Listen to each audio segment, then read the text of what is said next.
हे बघा दोस्तांनो, आम्ही आता माळशेज घाटामध्ये काळू वॉटरफॉल बघायला जात होतो. तर समोरून दोन काळू वॉटरफॉलचे असे जे पाण्याचे जे धबधबे होते, एक म्हणजे एक वॉटरफॉल जे होते ते किती सुंदर आणि किती छान दिसतात. हे बघा आणि लाईक, फॉलो आणि सबस्क्राईब हे नक्की करा.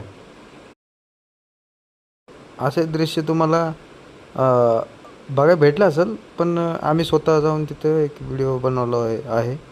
एकदा चेक करा आणि कसं वाटतंय ते सांगा. कारण की आम्ही लास्ट इयरला पण आम्ही गेलो होतो, पण पाण्याचा बहाव जास्त असल्यामुळं आम्हाला वापस पाठवलं होतं. आणि ह्यावेळेस आम्ही एक नक्की जायचं आहे असं एक मनात असं ठामपणे ठाणलं होतं. आणि आज आम्ही स्वतः तिथं गेलोत आणि स्वतः आमच्या नजरेने बघितलं सध्या आणि तुम्हाला सुद्धा दाखवतो.